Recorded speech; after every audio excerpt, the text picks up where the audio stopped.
Hair, Love, Radio. You're listening to Hair Love Radio, where we get into the nitty-gritty of what it takes to make your dreams a reality, start unlocking your potential, and live your best life, helping hairstylists, creatives, and girl bosses spread their awesome and light like confetti. You were made for awesome.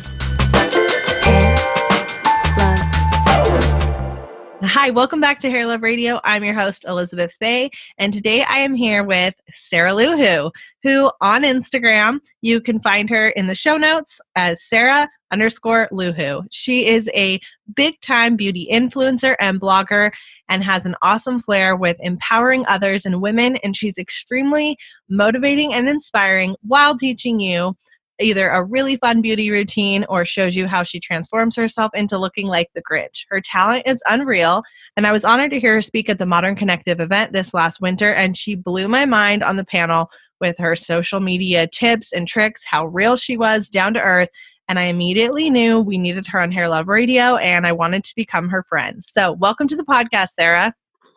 That was a hell of an introduction. Thank you, Elizabeth. Yeah, I'm so excited we're doing this. We talked about it there, and we're finally getting to it. So yay. Yes. Yay, for sure. So today's topic is going to be really fun. We're going to talk about the ins and outs of what it is really like to be a content creator, how to manage your time, what it's like actually making yourself, get out of bed, stay on a schedule, reach a deadline, coming up with content creation, that creative process, the messy, the in-between. Sarah is someone who has been doing this and she's doing it well. And so I am sure she has learned, what not to do, what to do. And I'm sure this has not always been easy for her. And probably you're still changing things all the time as you're growing and learning and like working through new curveballs. Am I right? Totally. It wasn't easy in the beginning. Still isn't easy today, but you just kind of got to do what you got to do. Yeah. So let's first, I would love to know, what was the turning point in your life where you decided that creating content and speaking to a larger audience was your calling? Like, how did you get into this field? So I've always liked to speak in front of people. Like, I was the weird kid in school that, like, when the teacher asked people to read out loud, like, I was raising my hand. Like, everyone else was just like, please just pick Sarah. Like, I don't want to speak. Just let her do it. So I've always liked it. Speaking, as weird as that is, like, a lot of people are just like, oh God, like, that's crazy to me. But really, like, I didn't really think this could be a job or a career path or a calling until last February. I actually met with the owner and kind of creator of an influencer agency. And he made me realize, like, it's not just a hobby, like, even though it's fun to do, it's still work. Like, oh yeah. I was confusing the two because I felt I almost bad charging people for things because I have so much fun doing what I do. Like, I was guilty that it was a job. Like, I thought those two things couldn't cross. Once he made me realize that, no, like, you can actually love what you do and get paid to do it, is when I was like, oh, okay, this is going to be great then, because I'm already like doing what I love. If I can pay my bills with it too, then that's just an added bonus. Yeah, that's amazing. I think that's what they call the imposter theory, when you like really are enjoying what you're doing and you like start getting successful at it and getting paid, and you're like, wait, no, you can't pay me to do that. Like, this is wrong. This feels weird. Yeah, really, exactly. Like, living your best life. Mm-hmm. Yep. And I'm still like, I still struggle with it every once in a while, but I am definitely like, and when I did my year in review at the end of December, I realized 2018 I really was living my best life, and I totally plan on doing that this year too. That's so exciting. Well, that's amazing. And it's great to hear from people who are doing what they love for a living. And I mean, those are the best types of people to be around. They really give you permission to do whatever you are called to do or want to do or think you want to do. And there's nothing better than doing what you love and getting paid to do it. But no. And like, it seems so cliche, right? Like, when you hear the quotes like, oh, if you do what you love, you'll never work a day in your life. Like, I thought those were just like wall quotes, but now that I'm actually doing it, it's so amazing. And I just want to like shake people and tell them, like, you need to find what you love and just find how to get paid to do it too. Like, I want everyone to have this life. Yeah, in their own that's way. amazing. So when you Mhm. started posting, it was a hobby. It was for fun, right? Oh, totally. Totally. So I started making tutorials because I cut my hair, and I was getting a bunch of DMs from women who had cut their hair too and didn't know how to style it. Like they went on a whim, decided to their hair into a pixie, but had no idea like how it work with their texture, with, what they do, how they want to do it. Some people don't even like to, blow dry it. They didn't realize that their hair can't air dry when it's short and look good. So Yeah. people were asking me what to do, and I just made a video of what I did, like what I did day to day. And then people came back and said, okay, that's great. I've mastered this, but I want to switch it up now. Can you show me something else? And so then I went on to creating a new video every week. And it was really just about other women who had cut their hair off and felt lost or felt like they regretted it, because I didn't want them to feel like they regretted it, because I loved mine so much that I wanted everyone else to love it too. That's so funny. On another podcast, we talk about like life as a star map and how each little, thing that happens to us really has a purpose and connects. Like you could connect the dots, like a star map. And so isn't that crazy to look back and think like you were just answering a question, helping some of the people that led to the next dot, and like so on and so forth. Exactly. And it's so, I had no idea. Like I did not do this with any like thought, even like inkling that it would turn into what it is today. Like I just did it because I knew how to edit a video, and I could. And if it helped someone, I was tired of really answering the same questions via DM over and over again. So I was like, I'm just going to make a video, and then I'll just direct everyone to that video. Yeah. And then this happened. So what did you do to pay your bills before you did this? So I still do it, actually. I own a telecommunications company as well. I started about 7 years ago. So it's more so business, like voice over IP, telephones. I've been in software and telecom for a decade now. So it was kind of like came naturally to me when it came like to the technical aspects of social media and Instagram. And I still own the company. My whole family works for it. And now they just are very patient with me, because obviously I take a lot of my time to do content creation on the beauty side as well. Yeah, that's really cool. That's interesting. So where did you learn to edit video? YouTube, where you learn everything. So true. That's how I built my first website. People are like, how did you build your first website and start selling tickets? I'm like, just YouTube did. You're like, yeah, hello. I learned everything on YouTube. Even before I got my job, I didn't lie on my resume. I just said I had a little bit more experience than I did. And then I totally taught myself Photoshop and graphic design through YouTube tutorials. That's epic. That's amazing. Mm-hmm. Yeah, that's like, is that freaking Tony Robbins? He's like, there's not a lack of resources, only a lack of resourcefulness. I swear every successful person is resourceful like that. Mm-hmm.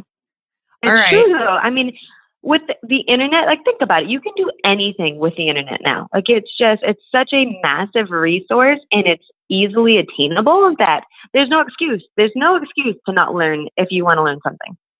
Yeah, I love that. There's no excuse to not learn if you want to learn something. That's so true.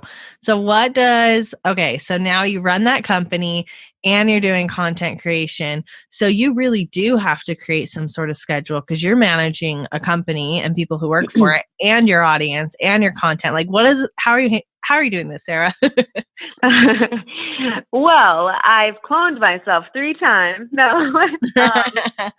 So I've always been an early person.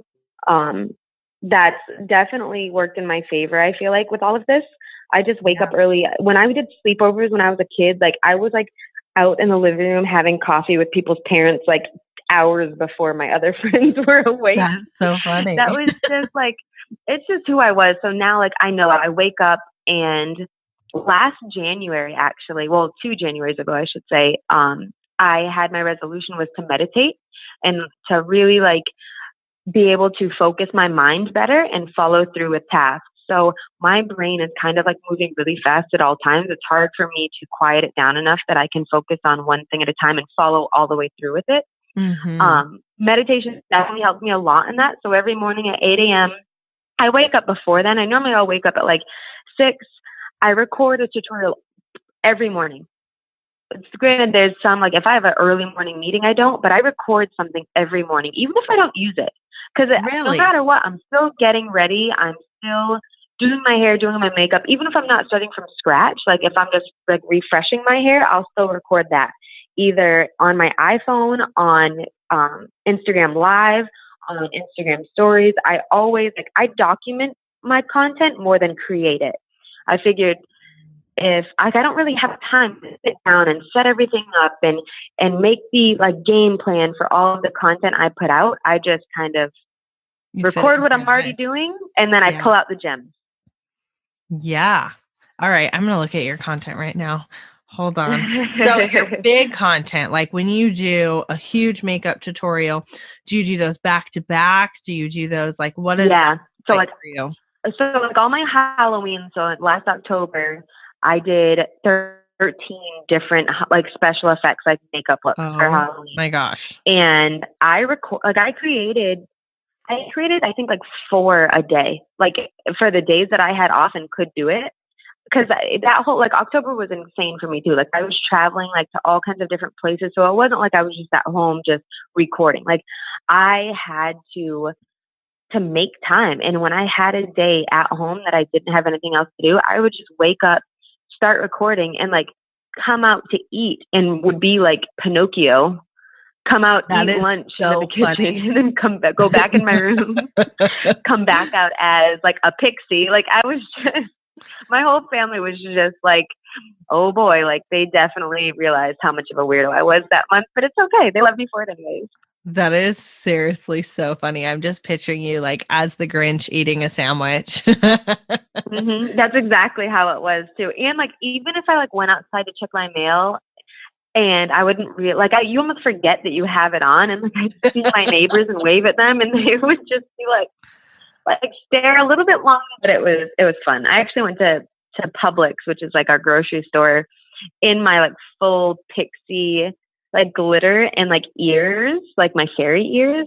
And like people like recognized it, but like at the same time, it wasn't like out there enough for them to say anything. They just kind of looked at me and were like, huh, like just didn't know what to make of it, which was really funny. They're like, she's a colorful person. Yes, exactly. But a girl's got to eat. I had to go get my Publix sub. That is so funny. Okay. So when you're making, do you work? Okay, hold on. Do you work at your office every day, or do you switch that up? Like how do you mix those flows? So I'll switch it up. So for the most part, yes. Like if I recently got an apartment in New York City as well. My office for the telecommunications company is in Florida, and I have a home in Florida too. So if I'm in Florida and it's the week, I normally, unless I have like a big campaign, like a deliverable I have to do for a brand, and it's going to take a day long of recording, I go to the office. I'll record a tutorial, just like an organic tutorial in the morning. I'll go to the office. In downtime at the office, I will edit it. Most of my tutorials, I record, edit, and post in the same day. That's amazing. Which is not what most people would tell you to do, but I just feel like my followers that's what they're used to. They're used to seeing me on my Instagram stories or live that morning, and then seeing the tutorial for it like later that day. That's just what they've become accustomed to.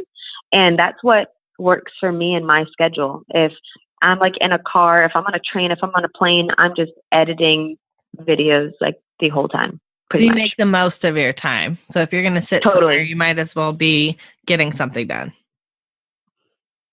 Oh yeah. Like I do not do a lot of scrolling on Instagram. I'm like the worst friend follower. Like I feel like I don't get to like as many people's pictures because I'm more so on there like posting than I am like hanging out and having fun and liking things. So it's tough for me because I'll go down a couple rabbit holes every once in a while, but yeah, I just have a lot of content to put out, and a lot of people asking for things, for like revamped versions of it. And when someone writes you a personal message like, "Hey, I have, my daughter's going to her 8th grade prom, and she has a pixie. What do I do?" Like, you feel like you have to help that little girl out. You need to make her look good for that 8th grade prom. So I can't. You are so sweet. You are so sweet. That's why your followers love you, though. I think that's true with anything. Like, if you love what you do in your business, like, you just care so much that it really does like consume your mind and heart. And when you hear there's a need in what you love to do, you're like, oh my gosh, like, I need to. Yes, exactly. And that's what makes good leaders, coaches, content creators. So I think that's awesome. And that's probably really cool for your followers to hear that. Like, looking at your page, you would never think like, oh, she has this many followers. Like, she doesn't even know who I am or what I wrote in or whatever. And so I think that kind of humanizes the Instagram profile. It is funny. Like, my different followers, like, I have some followers who I have like a DM relationship with. I have some followers who I have like a comment relationship with. Other followers join like my lives in the morning. And like, it's like one of my followers just got pregnant, and like, I know that she's pregnant, and she's like, "Hey, but you said that it's a boy." Like, and I know who she is just from her commenting during my live. So it's important too for followers to understand, like, we're people too. I do read everything. I'm putting things up to get feedback to hear if it does help people. So we read all of the good stuff. And then every once in a while, a couple bad things, but definitely the good, always the bad. Yeah, for sure. I love that. I think that it's so easy to think that like a big account isn't a person. Do you create like an actual schedule before your month? Do you plan your Instagram posts, or does like working with what you feel like is going to work best help you? Like, what does that look like? The difference between like your big curated stuff and you're not, you know what I mean? You're more like lifestyle stuff. The only thing I curate are sponsored posts. So when I do a campaign with a brand, and most of the time they'll say, "We want this posted." Sometimes they'll give me a window, and like, I'll fit it into that window wherever. But a lot of times it's for like big launches, and they launch on a certain day, so I have to post on that day. Those are the only things I schedule. Around that, the one exception was Halloween, because I did so much content for it, and I knew I wanted to like sprinkle them in differently. Like, I wanted to do characters different than like people, different than like, I don't know. I just wanted to make sure that my looks were spaced out correctly.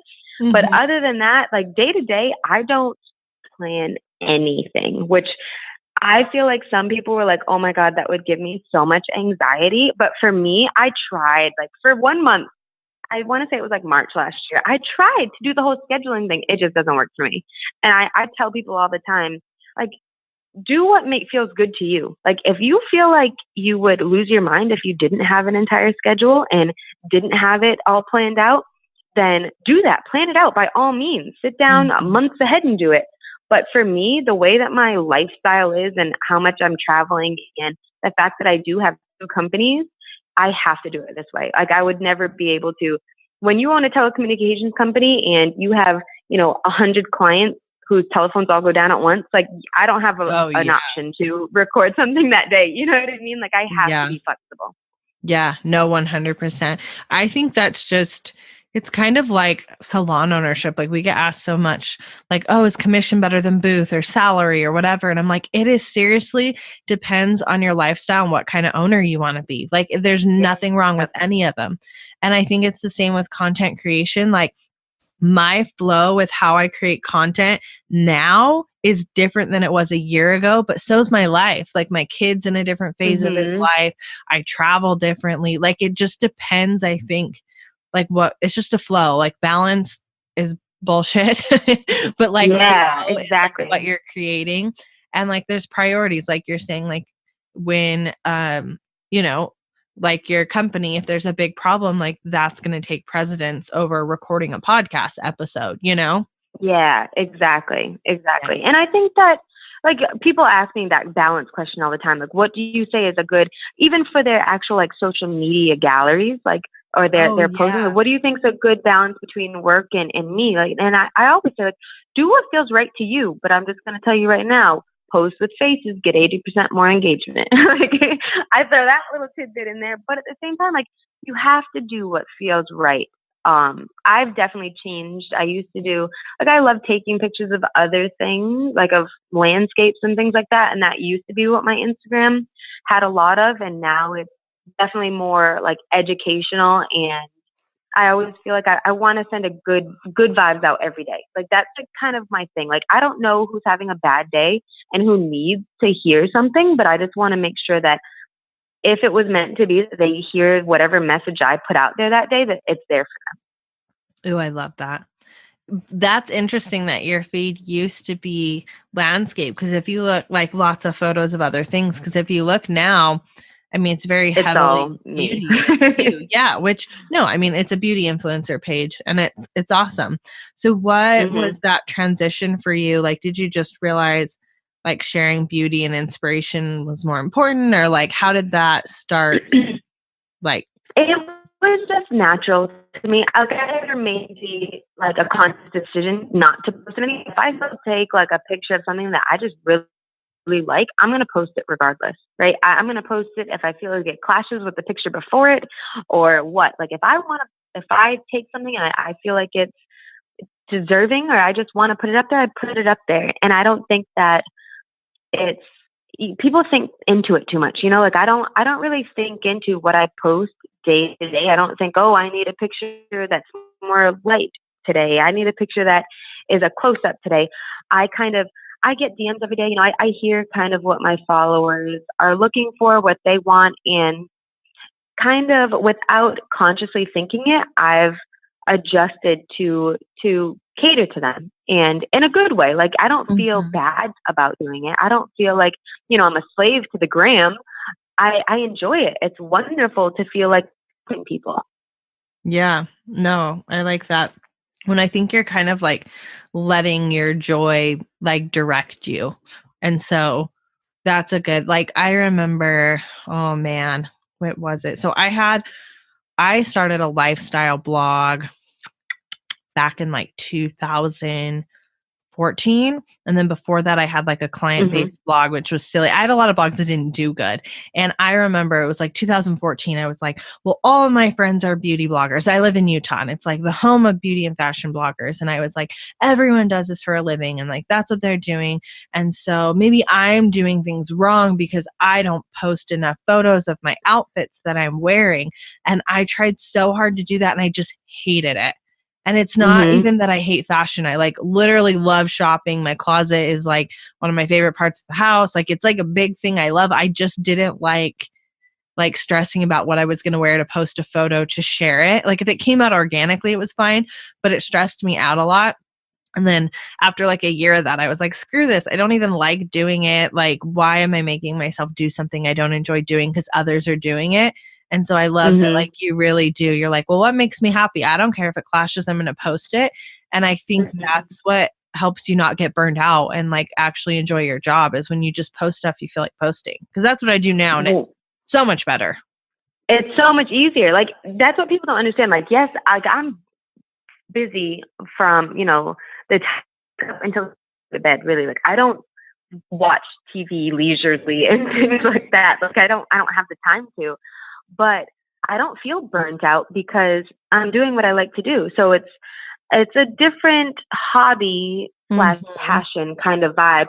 But I will say, like, I completely agree with you on, because I went down the wrong path. Like, I did the whole, oh, I'm a beauty blogger now. Like, I need to have a YouTube page. I need to wear lashes. I need to do this. And like, it took me a month to realize that ain't for me. Like, I was just like, who am I?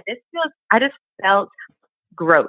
Like, if you are doing something and you feel gross doing it, it's probably not your jam. Like, yeah, I agree and with that. I can like look back, like, I'm glad that I did it because I needed to learn that lesson, and I'm glad I learned it pretty quickly. Like, I didn't dally on it. Yeah, that's good. But it was totally like, I don't know. You just see what I thought I was a YouTuber, right? So like, I needed to build my YouTube. I needed to have an intro, like, video, and like how everyone does. And like, it just so wasn't me. And my followers, I'm like a very, like, I like to do relatable things. I don't like to, I'm not a makeup artist. I tell people this all the time. Like, I'm not a makeup artist. I don't do this professionally. I don't get hired to do other people's makeup for like an event. I'd much rather teach them how to do their own makeup so that they can continue doing it. You know, like teach a man or a woman how to fish and they'll eat forever kind of a thing. Because it breaks my heart when I get these messages or emails and comments that they're like, oh, I could never do that. And it's just like, yes, you could. Like, I'm not trained in any kind of way professionally. Like, you could learn. You just have to practice. And I feel like if you approach it in like a relatable way, then people can do it. And that's really what the kind of makeup, other than the Halloween makeup, obviously that's a little off the wall. But like my day-to-day makeup and hair tutorials, it is fun. It's like that was my like creative outlet. I need that like once a year, totally, to like it's for push Halloween. myself to the limit. Yeah. But in general, I just want the average person to feel like what I'm doing, they can do. Yeah. No, I love that.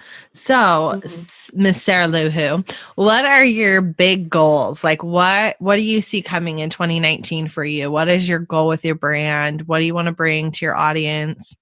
So my goal, I actually just had my meeting with my manager a couple weeks ago about like what we want to do this year. Like I think I've heard this from a lot of people too. Like I want to do less things, but the things that I am doing, I want them to be bigger and more meaningful. So like, I feel like last October, like Halloween, that was a huge thing for like me as a person, as my personal brand, because it kind of let people know I'm not just a beauty blogger that just does my own makeup in the mornings and does hair tutorials. Like I actually am a creative. I actually, am an artist in some form. So I want to do more epic things that are just like band in your face. I'd love to work with a couple of my like holy grail brands that I would love to work with, and I'd love to sign a couple contracts with them. Yeah. And then just like smooth sail on into the future and be able to just do things and do more like teaching seminars and talking to stylists. I feel like there's so many hairstylists out there specifically that are so amazingly talented that people don't know about because that stylist doesn't necessarily know how to promote themselves on social media well enough. And right now that's how everyone finds hairstylists. And I want to get those people found because all of my followers want to find them. Yeah. So I want to be a matchmaker. That's what I want to do. Oh, I love that. Okay. You have to go and listen. There's an episode that will be released before this one. And it is from Emily Fisher, our marketing director. And we talk about what good mentors and leaders do. And we call them matchmakers. Because if you think about it, all the best mentors in the world led you to whatever match, right? They led you to someone or they taught you something. And some of them are, some mentors are on stage and some are just silent people who see the light within you, show it to you and help you, bring it to other people. And so you got to listen to that because it's what you are. Definitely will. It's what Love it. Love that. Snaps. Well, that's awesome. So what is your advice to hairstylists? So you're having a lot of hairstylists listen to this right now, and there's a lot of like influencers, creative entrepreneurs as well, but specifically to service-based providers in the beauty industry. What's your advice to them to getting found on social media? Because you've obviously been like through this, you've had to figure this out. And so let's just talk about Instagram. Like, what's your advice? School them. Like the first thing I have to tell everyone is get your bio in line. It amazes me how many, even like big brands, big names don't have their Instagram bio like done correctly. Like it doesn't have their name or it doesn't have their city. So I will have stylists reach out to me and say, hey, like I just want to let you know I specialize in pixie cuts. If anyone's looking for a stylist, would love you to refer them to me. I'm like, okay, great. I click on their Instagram handle and their profile to see like, number one, their work and to see like where they are and everything. And they don't have their name. Like, it's just like, I don't know, Cutie does hair And then they don't have like their city. And I'm just like, how can I refer someone to you if I don't know your name and I don't know where you work and I don't know what city or like what locations you're in? So please, please, please, people, put your locations, hashtag your locations, geotag every single post you make, every single one. Okay, talk about that. There's going to be some people who don't know what a geotag is. So what is a geotag and then why do it? Because I heard you talk about this at Modern Connective and it was awesome. So give it to us. So a geotag, when you put up a post, and I say when you put up a post or a story, you want to geotag it. So that's your location of that photo, or that's the location of your story. If you swipe up on stories, you have like a little tag that you can click on location and then search where you are and put that in. I recommend people to, like, if you're at a salon or if you're a salon owner, tag your salon sometimes. Yeah, of course. But the people who already know or are looking at your salon are going to find you anyways. Tag the places around your salon that everyone else is going to daily. Like, beside my home salon, there's a taco joint. That's just amazing. Who doesn't love tacos? And like, I would totally, if I was a stylist, I'd be tagging that taco joint, because guess what? When people are searching for tacos in that area and then they see really nice hair fit pictures, those people who like tacos need to get their hair done too. That's if there's smart. a Beyonce concert in your area, like if there's like a current event that people are like looking at real time, tag yourself at those events in your hair photos so that they can see. Like, when everyone's on there and looking, and your photo of just hair is going to stand out because it's not what everyone else is publishing. And I'm telling you, girls who go to Beyonce concerts, they also need their hair done. Oh, yeah. And their weave and their makeup and their exactly. Like, everything. Get some lash lifts, extensions, brow tinting. Like, it's universal. Like, make sure you are putting locations that are close to you so that once they find you and click on your profile and see in your bio where you really are, because we're going to add where you are to your bio, then they can find you and come see you. Like, geotags are such an important thing to get local business. It is amazing. And there's a stat that I can't think of off the top of my head, but I want to say it's somewhere between 12 and 30%. You get more engagement on a post when it has a geotag. Really? That's interesting. Yeah, when you shared this at Modern, I was like, she's genius. And then the other thing to think about is if you're an influencer blogger, it doesn't even matter if they live in your area. So you could live in New York and tag a Beyonce concert and their followers. But even if you like don't live near it, I think it's still useful. A, it gets you followers. B, you never know like who that person could refer you to. Like, I just think like more eyeballs is always a positive thing. Absolutely. There was like a bug in Instagram like 2 years ago where everyone, all these bloggers and influencers were tagging Singapore. Like, and there was like this weird bug where it was like putting your photo in the chronological order feed like constantly, and it was getting people on the popular pages. So everyone was saying that they were in Singapore. That has been corrected, guys. Don't go tag your photos that you're in Singapore. But it was really like just really funny. Now, like, I tag all kinds of places. Like, where I live in Florida part of the time, so I'll tag that like I'm at Kennedy Space Center. And even like the engagement, people will be like, "Oh my God, like I love Kennedy Space Center," and I'm like, "I'm not actually there, but it is really cool." Yeah, and it's almost a conversation starter. Yeah, well, and even if they go to your page, they're like, "Oh my gosh, this is fun. I want to follow this." You know what I mean? And so I think exactly. Yeah, and if they don't want to, they won't. But like, at least you gave yourself an opportunity to be seen, and it's free. It's not like you had to run an ad and pay for it or a campaign. Like, you just tagged something and you gave more people to check you out. Yeah, and that's another thing I say all the time. It's like, Instagram right now is free. Like, people get so caught up in what to post and when to post, and like, just experiment, try all kinds of things, try different angles, try outside lighting, try inside lighting. Like, your posts are free. You don't have to pay to upload a photo to Instagram or Facebook or Pinterest. Also, please add your photos to Pinterest. Upload them to Instagram, copy the Instagram link on that post, and add it to Pinterest, because so many people find hair inspiration on Pinterest still. And if you're not linking, like, it's crazy.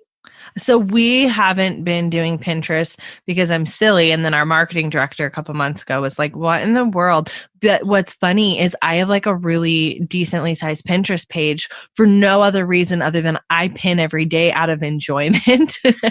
And she was like, wait, you Pinterest every single day for fun, and you don't do this for business? And I was like, no. And back when I used to blog more, we actually got a lot of traffic when I did more lifestyle stuff through Pinterest.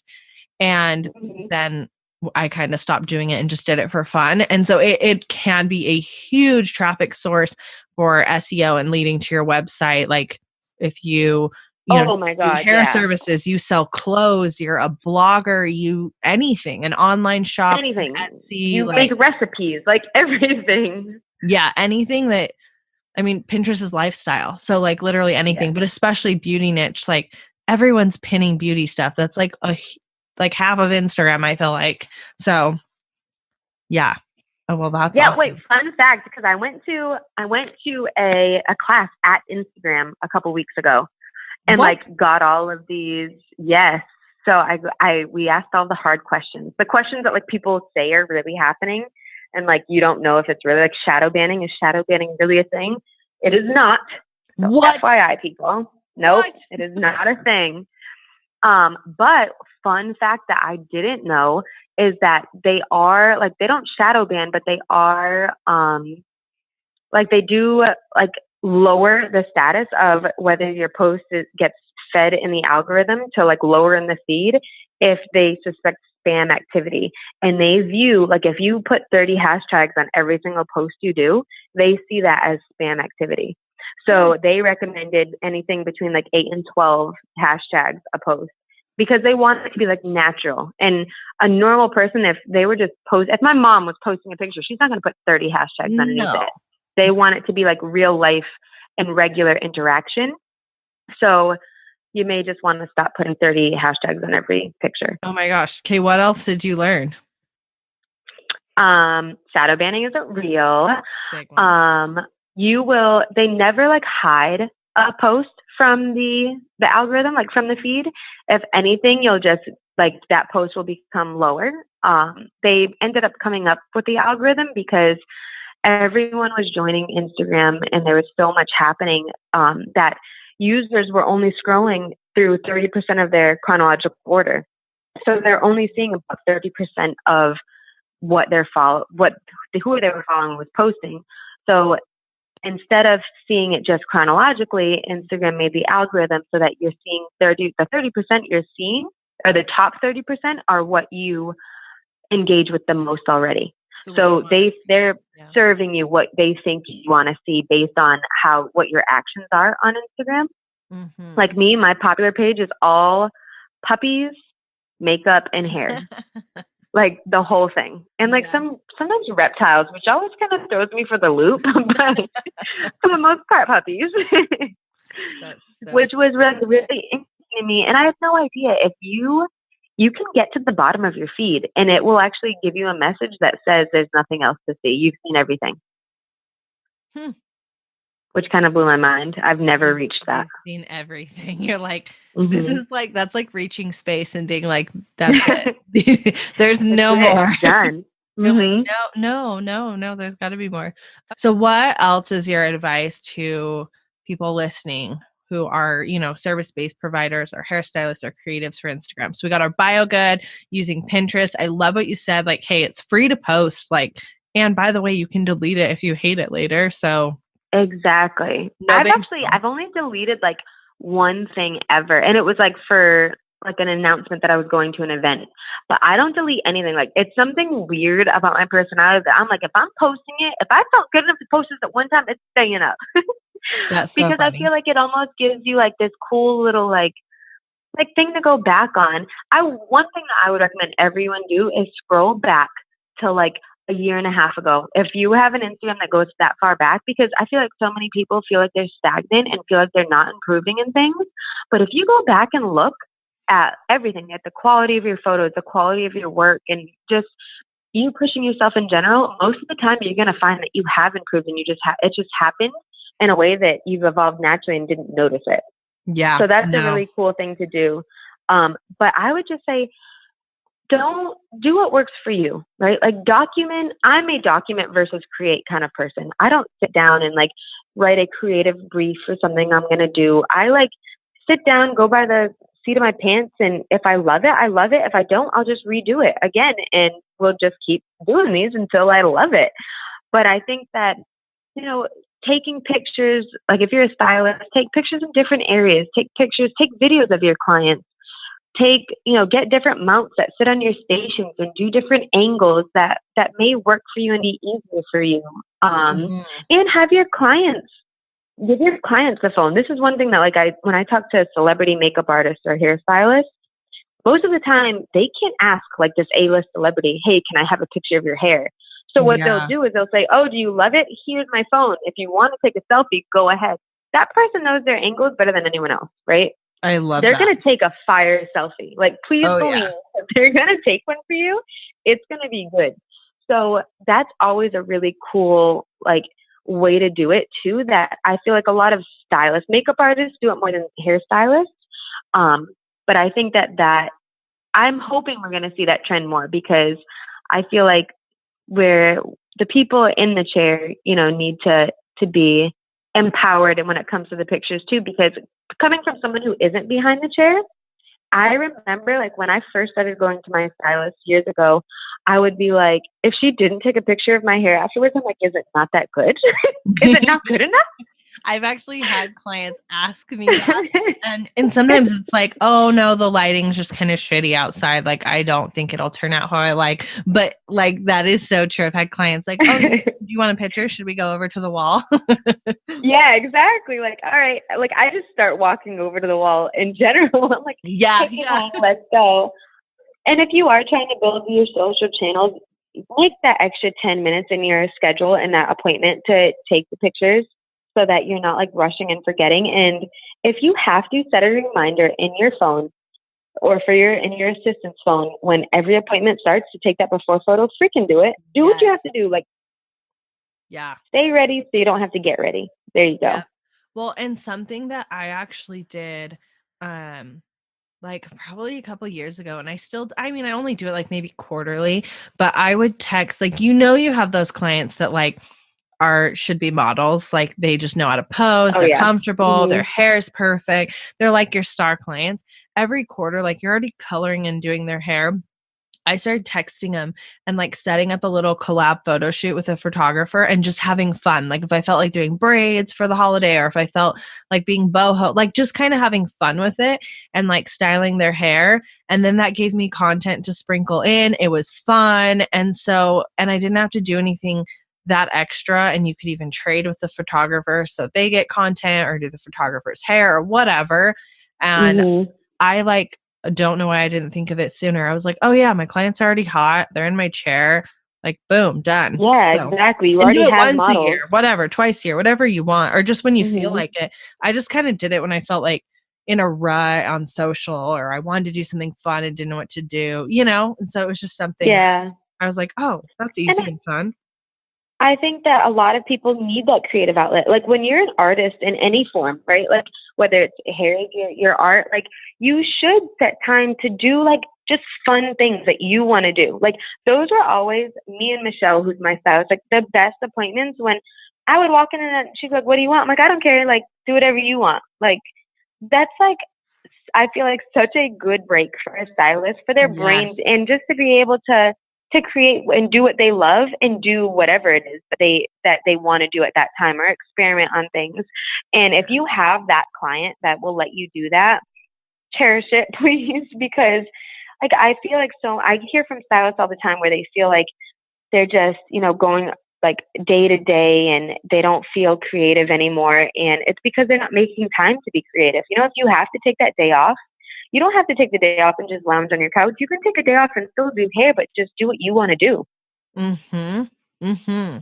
Or I know a lot of hairdressers who just love to draw, or anything. Yeah, any creative outlet. Exactly. Yeah, no. And I agree with that. What you said about that client, every hairdresser who's listening to that was yes, you can think of the person that you're thank God I love them. They're so fun when they come in. They're usually if you have an idea, they go with it, or the best thing in the world is do whatever you want to do. You're like, hell yeah, I have like 5 things I want to do right now.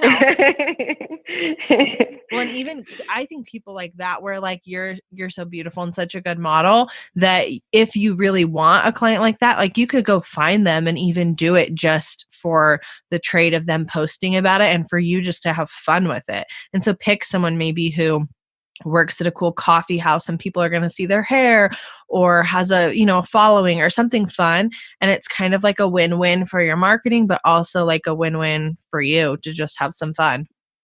Mm-hmm. No, that's brilliant too. Like, even if it's not a person who has like a big following, like you said, if they're a walking billboard, like if they're somewhere where you've noticed them, let's say you've noticed them and you notice they didn't have good hair, but they're a gorgeous person and just bubbly and you can tell they're fun, offer to do their hair, because just like how you notice them with not that great hair, people are going to notice them once you do their hair and their hair is great. And they're going to ask them where they get it done. Like, I get stopped constantly for my hair. Mm-hmm. And it's like, I tell people all the time, like, everyone's like, oh, you have such great hair. I'm like, I feel like I just wear hair. The hair is actually Michelle's. Like, I just get to wear it. That's all. That's awesome though. But those are the best people to have fun with. They work at a fun boutique. They just stand out in public. They're a coffee shop person. And then, because like there's real life marketing and there's online marketing, and they're both like important. And, or you have someone like you, which is awesome. Like, they do stand out, you know what I mean, in real life anyways, and people get asked and they have a following. That's obviously a win. Yeah. But either one will work great. Yeah, I agree. And I've heard from some stylists sometimes where they're like, oh, I don't want to, like, just because someone has a following, I don't want to trade with them. But like, I'm telling you, like, if you get someone who really is in it to be creative with you and kind of be almost like a muse with you, it's worth it. It is totally worth it. It's changed me and Michelle's entire lives. Yeah. No, that's amazing. Well, and I mean, you even have her like in your bio, don't you? Yeah, we both do. Yeah, that's it's like amazing. I mean, that's my girl. I've been asked, like by some companies, like, hey, we want to get you, to this class, and so is going to cut your hair, and it's kind of like, but like, she was my OG. She was there when I bombarded her with, hey, by the way, we're cutting all of my hair out today, without telling her anything on it. She she didn't puke when we did it, and she made me look pretty good. So like, I'm always going to have loyalty to that. Just like, I mean, she won the best pixie last year and she didn't even know I entered her into it. Like, it's just, we're just down for each other and partners in crime. Mm-hmm. No, well, and that just speaks to the importance of finding people in your circle. Like, the same girl who does a lot of our stop motion videos and photography is the same girl who was doing that shit for me when my blog was only being read by like my mama. Yep. Mm-hmm. So, exactly. Yeah, that's awesome. I love that. So before we wrap this up, let's do a hot seat with you. And so it's time for the hot seat. You're in the hot seat. This is the hot seat. The seat is really hot. See, I'm going to ask you a few questions and we're just going to have fun with it. So, okay. Most embarrassing thing you've ever done? Oh, that's easy. When I was a sophomore in high school, I played basketball my whole life, but I played on like travel teams. And I started my sophomore year to play for my high school team, and I played the entire game. So like, I didn't come out, and it was almost halftime.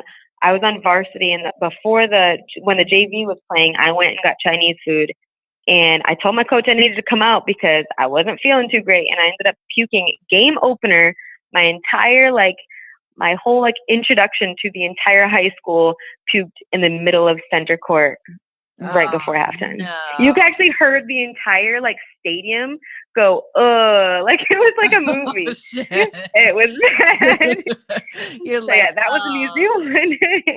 Oh, and you're like the right age to be super embarrassed. It's not like you were 7. Yeah. Totally. Oh, shit. I still haven't lived it down. That's so funny. All right. Okay. Now here's one for your love life. Okay. Well, first off, are you in a relationship of any sort? No. Okay. So how do you, if you're dating someone, has the social media thing been an interesting thing for them to understand because it is such a big part of your life. Yeah, totally. I feel like some guys just get it. The guys that do get it know, like, we're normally friends beforehand, so like they already know before we start dating like what it is. But I have had like some bad experience. I'd say I've had more bad experiences about it than good. Like I've had one guy like say like, oh, like you like Instagram too much, and I'm just like, do you like your job too much? Like I'm paying my bills, like unless you're gonna pay my bills for me. But it's just I'm a fiercely independent person. So like as soon as I get that, like I just love it too much. And I just like that it's a platform for me to spread positivity. And if people can't understand that, then they're probably not going to fit in well. No. Well, and there are people who will understand it. Like my boyfriend, like, I mean, I'm always amazed. My ex-husband was like such a royal dick about it, but like my boyfriend now is awesome. Like if I'm dancing on it, he'll just without even like, I don't even ask him, he'll come in and dance. Like he has fun with it. Yeah. And so he's an IG, like I joke with people all the time, like, because all of these, if you notice, like a bunch of like these huge influencers, all of their boyfriends and husbands are like videographers and editors, and like they control the lighting and they edit their videos for them. And I'm just like, they're cheating. Like I need one of those. You do need. So my boyfriend does videos. I need an Instagram husband, honey. If you are listening to this, my number is no, just kidding. No, I'm serious. We want to hook you up. I'm gonna ask my boyfriend if he knows anyone. The reason I think that people match up with people like that, because this is super funny. I didn't even know my boyfriend did that. We met on Tinder. Like we didn't even work together like in that way till like almost a year in. Like he knew what he was like in my stories or Snapchat, but like he wasn't like filming. Like he'd film a picture or something for stories, but not like a big video or anything. And it was just kind of a natural progression. But I think it's a creative and an artist thing. Like creatives get other creatives, artists get other artists, because video and photography is its own form of art and they're making content too. So I think that's why like the jobs make sense, because he totally knows how it is. And so like, even though his job was so different, he like very much so understood. Got it. Yeah, exactly. Videographer. I'm fully on board with that. My content would be so good, and I'd be happy all the time because I'd be in love. Yeah, we're finding you a videographer. It's official. It's like, I mean, I think a photographer. I would take like any kind of creative that you're saying that. Yeah, no, I think an artist or creative is what it is. Because even if it's a graphic designer or painter or DJ, like something that's like they get creative things. Yeah, I think that's why people like that get along. It's because they can be crazy together. I agree. Yeah. So let's go ahead and make my Tinder profile. Yes. Yeah, you need. I tell everyone, I'm like, I literally met the love of my life on Tinder. Like, you need to go on Tinder. Yeah. Done. Okay. All right, I have one last question for you. What is like, I'm not going to call it mistake. What's like the biggest thing you've like screwed up in your career that you learned the most from? You know, those moments where you're like, man, I effed that up, but I learned so much and I wouldn't be where I was without that. Oh, totally. So the software job, the first job I had when I came out of college was for a global software company, and I was traveling the world for it. It was an amazing experience.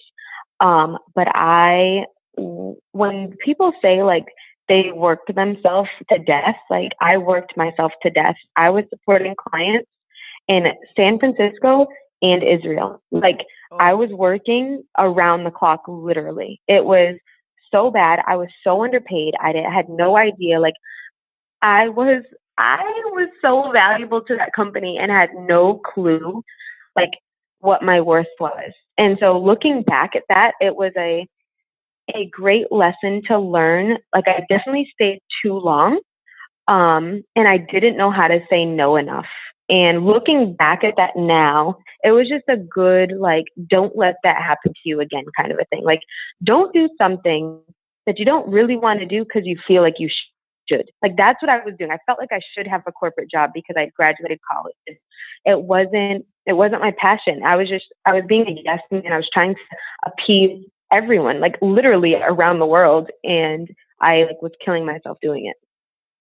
Well, I love that. That's such a good aha moment, though. And hopefully we just stopped you from doing that, but probably not, because we all have to learn it ourselves. Well, I love that. Well, this was so fun, Elizabeth, especially after hearing so much about you and the retreats and everything you guys are about. I know that you guys are all about positive vibes and everything, and it definitely is what we're about over here on the Lulu side. So thank you so much for having me and coming up with the questions. Hopefully we helped some people see some kind of a aha moment today. Yeah, I love that. Well, thank you guys for tuning in. And we will put everywhere where you can find Miss Sarah Luhu in the show notes. You can go party with her. And you guys know you can write in if you have future questions. And thank you guys so much for tuning into Hair Love Radio. And as always, we hair love you. Hair Love Radio.